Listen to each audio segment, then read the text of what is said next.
जी को सुनाई। और भागवत के प्रथम स्कंध के प्रथम अध्याय को जो मंगलाचरण से शुरू किया है, ब्रह्म सूत्र से इस मंगलाचरण को लिया है और सत्यम परम धीमहि को नमस्कार किया है। जन्माद्यस्य यतोऽन्वयादितरतस् चार्थे सुभिज्ञः स्वराट् तेने ब्रह्म हृदयादिकवये मुह्यन्ति यत्सूरयः तेजो वारिमृदां यथा विनिमयो यत्र त्रिसर्गो मृषा धाम्ना स्वेन सदा निरस्तकुहकं सत्यं परं धीमहि। जन्म आदि यस्य जन्माद्यस्य, जिस परमात्मा से सृष्टि उत्पन्न होती है, जन्म होता है हमारा और आपका। जन्म आदि यस्य, जो परमात्मा सृष्टि को उत्पन्न करते हैं, पालन करते हैं और उसका संहार करते हैं। स्वानैव राजते इति स्वराट, जो परमात्मा सेल्फ है, उसे किसी की आवश्यकता नहीं है। स्वयं सृष्टि उत्पन्न करता है, स्वयं पालन करते हैं और स्वयं उसका संहार करते हैं। जो भगवान ऐसी ऐसी लीलाएं करते हैं कि मुह्यन्ति यत्सूरयः। एक सज्जन बोले कि हम तो ब्रह्म को जानते हैं, ब्रह्म जानेति इति ब्राह्मणा, जो ब्रह्म को जाने वो ब्राह्मण। हमने कहा यदि ब्रह्म को आप समझ गए तो भागवत में ये क्यों लिखा है कि मुह्यन्ति यत्सूरयः। देखिए, कभी देखिए विद्वान होना अच्छी बात है, पर विद्वत्ता का अभिमान हो जाना कि मैंने ब्रह्म को जान लिया है, मैंने ब्रह्म को समझ लिया है, मैंने उसका साक्षात्कार कर लिया है, ये अभिमान पतन का कारण है। उस ब्रह्म को कौन समझ पाता है? मुह्यन्ति यत्सूरयः, ब्रह्मा भी मोहित हो जाते हैं, उस ब्रह्म को समझ नहीं पाते। जब भगवान ब्रजवासियों के साथ दही चावल खा रहे थे, दही भात खा रहे थे, यमुना के पुलिन तट पर एक ही थाली में खा रहे थे और वर्णन तो मिलता है उगलन खा रहे थे। इस दृश्य को ब्रह्मा जी ने देखा था और विचार किया था ये कैसा भगवान है जो उगलन खा रहा, ये भगवान हो नहीं सकता। और ब्रह्मा जी ने परीक्षा ली,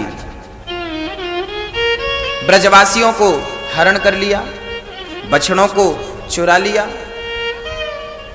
तब भगवान स्वयं ब्रजवासी, और 10वें स्कंद की चर्चा है ये, मैं सुनाऊंगा। स्वयं ब्रजवासी बन गए भगवान, स्वयं बछड़े बन गए भगवान और लीला को जारी रखा। 1 वर्ष इस लीला को हो गए। ब्रह्मा जी समझ गए कि वहां तो कुछ भी हुआ ही नहीं, मेरे बछड़े और ब्रजवासी चुराने से कृष्ण को कोई फर्क ही नहीं पड़ा। तुरंत ब्रह्मा जी शरण में आ गए। नौमीड्यते ब्रवपु से तडिदंबराय, हे प्रभु आप ईड्य है, ईश्वर है, परमात्मा है, साक्षात पर ब्रह्म है। मैं आपको नहीं समझ पाया, आपकी लीला को, आपकी माया को मैं नहीं समझ पाया। जैसे ब्रह्मा जी कहते हैं कि मैं नहीं समझ पाया, जैसे वेद नेति नेति कहते हैं, उस परमात्मा को आप और हम भला कैसे समझ पाएंगे भक्तों। इसलिए उसे समझने में अपनी बुद्धि खर्च ना करें, उसे जानने में अपनी बुद्धि ना। कुटवंशी वाले की जय जय श्री राम।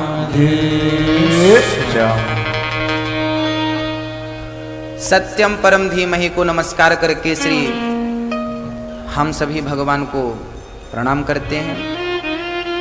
धर्म प्रोचित कई तवोत्र परमो निर्मत्सराणाम सताम। ये भागवत जो है ना, निगम कल्प तरोर गलितम फलम, वेदों का पका हुआ फल है। शुक मुखाद मृतद्रव संयुतम पिबत भागवतम रसमालयम मुहुरहो रसिका भुवि भावुका। ये रसिकों के लिए फल है।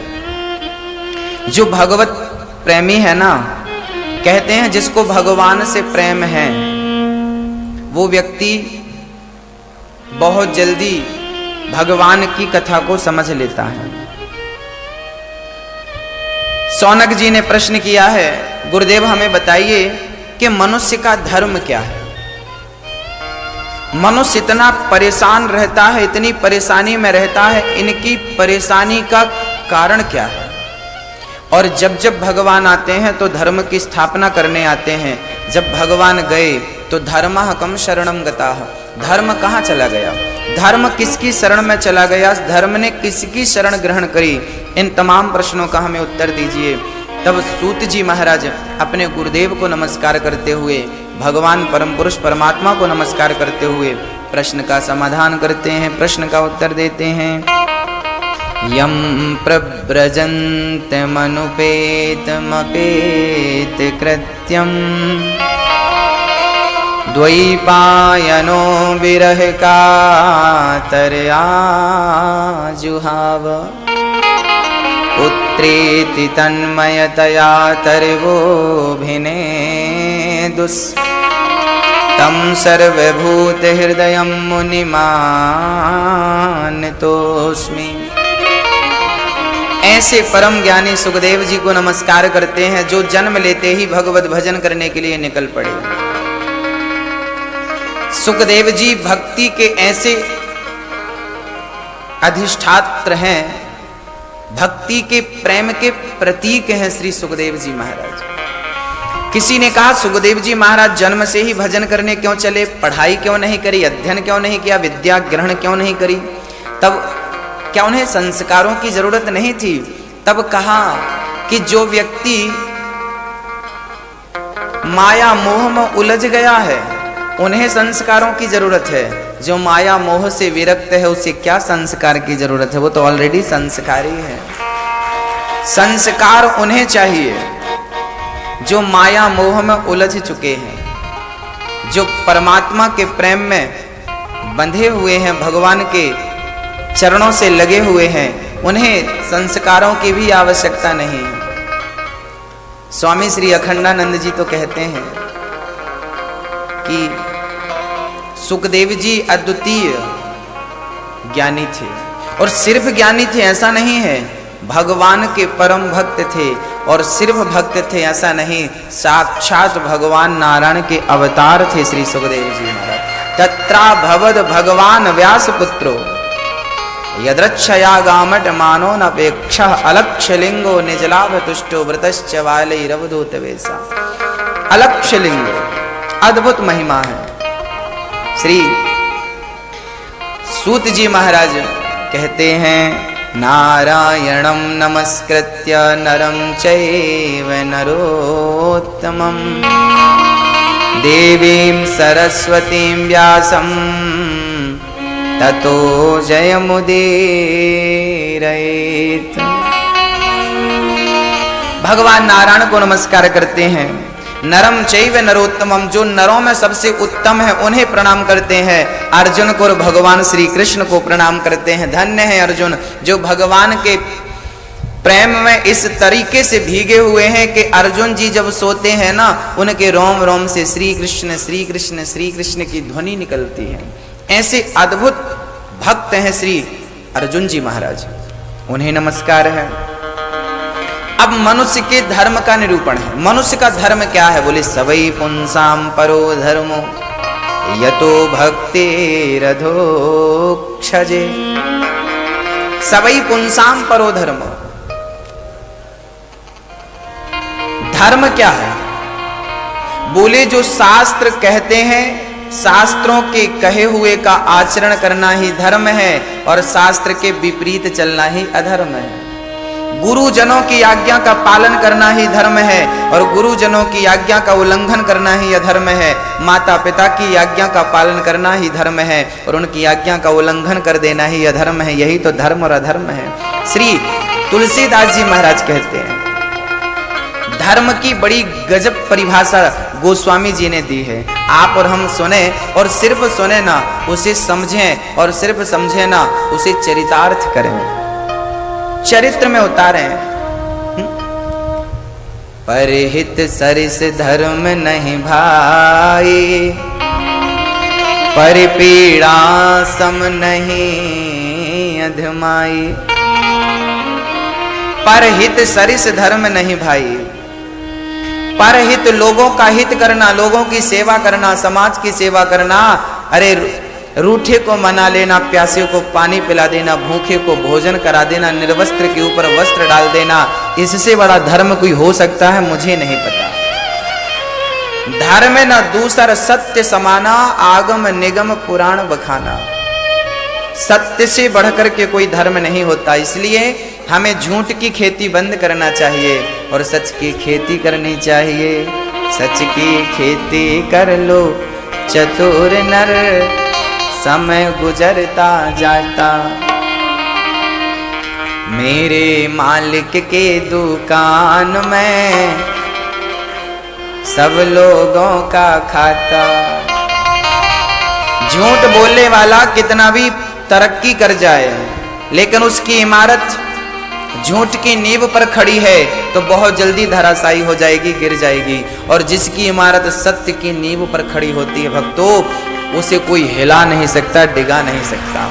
इसलिए हमेशा सत्य के पथ पर हमें चलना चाहिए। सत्यम ब्रूयात प्रियम ब्रूयात, सदा सत्य बोलना चाहिए। शास्त्र हमें सिखाते हैं, मनुष्य का धर्म है। आज का प्राणी बहुत तरक्की करता हुआ भी परेशान क्यों है? ऐसा शौनक जी ने प्रश्न किया है। तब सूत जी ने जवाब दिया है कि देखिए,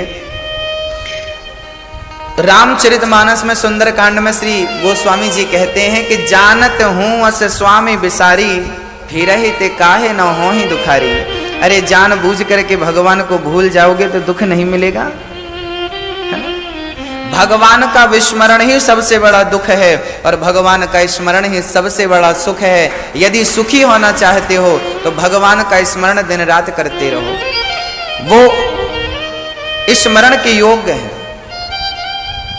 भगवान का नित्य स्मरण हम करते रहे, नित्य स्मरण करते रहे, नित्य स्मरण करते रहे, जागते हुए, सोते हुए। हम तो कहते हैं कि ऐसी भक्ति होनी चाहिए आपकी कि सपने में भी भगवान आए। जब आप सोए ना तो भगवान का चिंतन करके सोएं और ऐसी नींद लें कि उस नींद में आपको बढ़िया सा स्वप्न आए और स्वप्न में भगवान आपकी उंगली पकड़ करके आपको चला रहे हो। भगवान आपके स्वप्न में आपको अपनी गोद में बिठा रहे हो। हम भगवान की आरती उतार रहे हो, भगवान को 56 भोग समर्पित कर रहे हो और भगवान हमारे सामने बैठ करके उस प्रसाद को ग्रहण कर रहे हो। ऐसे स्वप्न जीवन में आने चाहिए। और याद रखिए, जब तक भगवान का चिंतन नहीं होगा तब तक स्वप्न नहीं आएगा ईश्वर का। और सपने में भगवान आना शुरू हो गए तो मुझे पता है कि रियल जीवन में भगवान जरूर आएंगे, कभी ना कभी मिलेंगे। तो स्वप्न में ही शुरुआत हो। एक भक्त तो कह रहे थे कि हे प्रभु, हम तो जब भी देखते हैं बस भगवान ही सपने में आते हैं।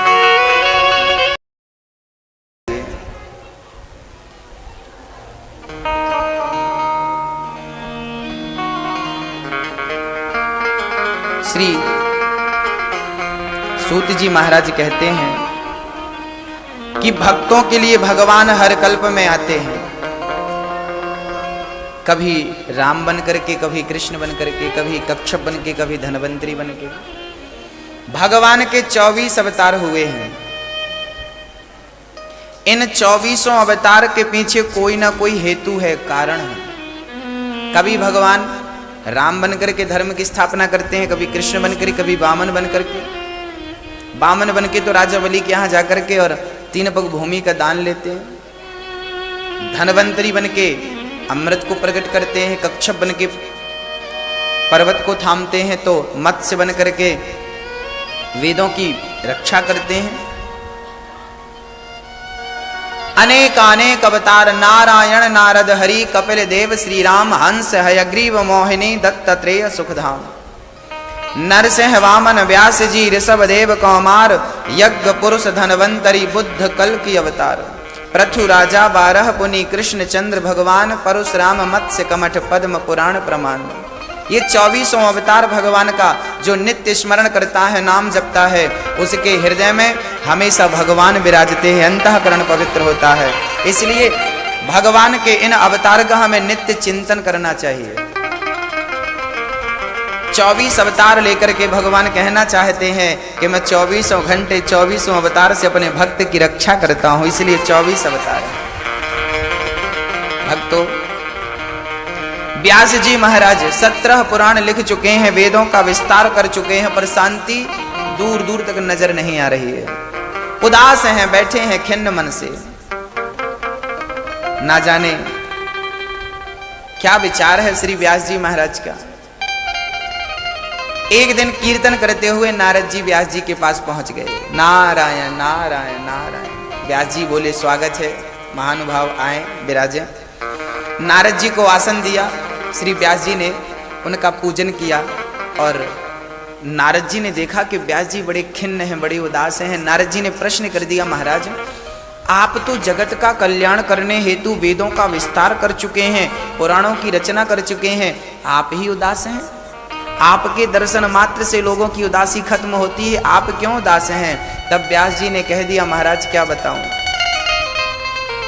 मनुष्य के कल्याण के लिए मैंने 17 पुराण लिखे हैं, लेकिन मनुष्य फिर भी परेशान है, फिर भी वो आपस में झगड़ा कर रहा है, फिर भी वो अभिमान में घूम रहा है, फिर भी वो क्रोध की अग्नि में जल रहा है।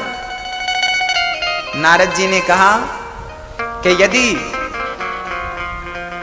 भगवान की बाल लीलाओं का, भागवत कथा का वर्णन करेंगे, भागवत का आप भागवत की रचना करेंगे तो आपको शांति जरूर मिलेगी।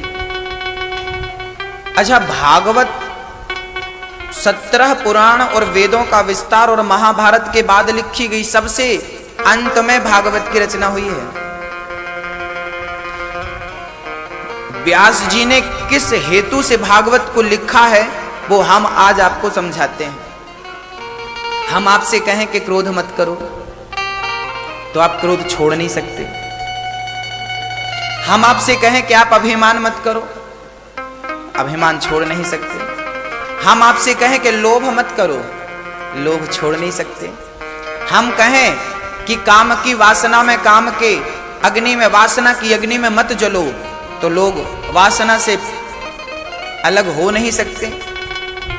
तो हम क्रोधी हैं, कामी हैं, लोभी हैं, अभिमानी हैं, तुच्छ से प्राणी हैं।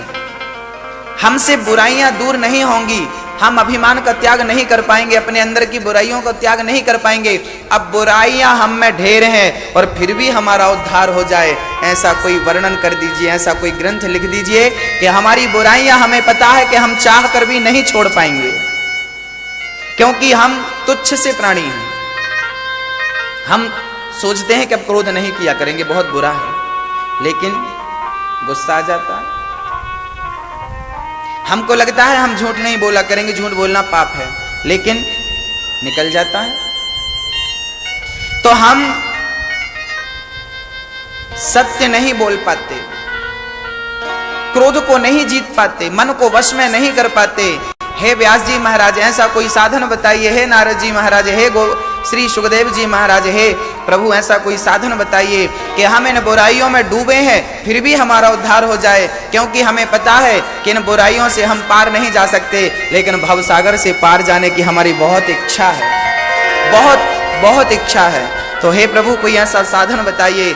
तब नारद जी ने कहा कि भागवत ही वो साधन है जो व्यक्ति बुराइयों में डूबा हुआ भी यदि 7 दिन का समय निकालता है इस भागवत के लिए और 7 दिन बड़े प्रेम से इस भागवत को सुनता है, तो उसकी कोई बुराई उसे छोड़ने की जरूरत नहीं है। सिर्फ भागवत श्रवण करे, नित्य श्रवण करे, उसका उद्धार हो जाता है। भागवत को अपने हृदय में थोड़ी सी जगह दे दे बस, तो हम प्राणी मात्र के उत्थान के लिए, कल्याण के लिए श्रीमद् भागवत की रचना श्री वेद व्यास जी ने की। ऐसी है ये भागवत।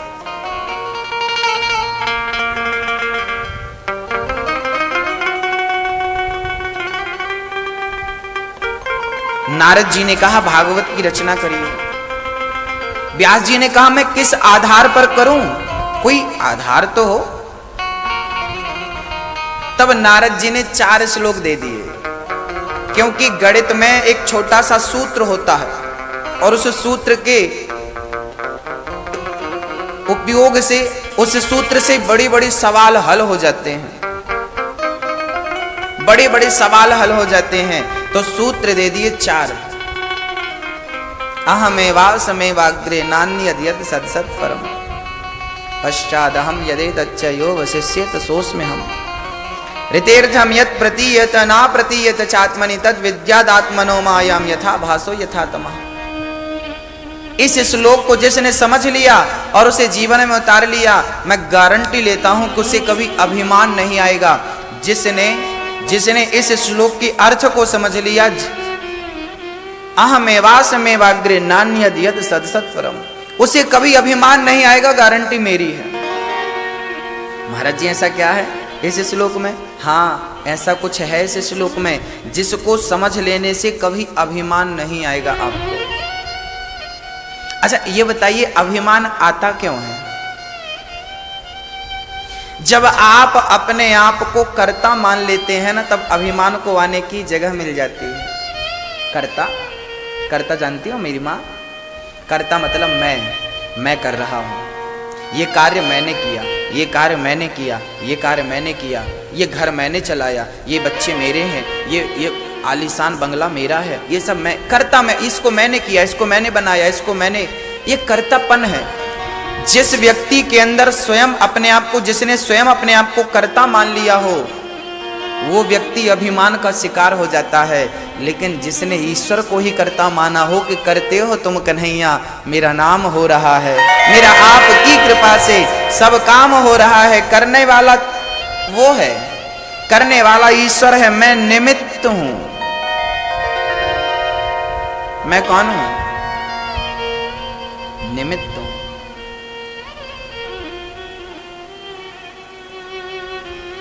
जिस दिन आप कर्ता ईश्वर को मान लेंगे, मेरा पालन करने वाला भी वही है, मेरे बच्चों का पालन करने वाला भी वही है। अब प्रश्न ये खड़ा हुआ कि सबका पालन करने वाला यदि वो है तो फिर कोई भूखा क्यों सोता है?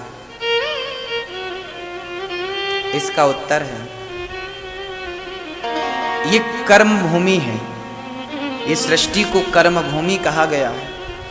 और इस सृष्टि में जो भी आता है अपने कर्मों का ही फल भोगता है। अच्छा किया है तो अच्छा यहां मिलेगा, बुरा किया है तो बुरा मिलेगा, है ना? जेल होता है, व्यक्ति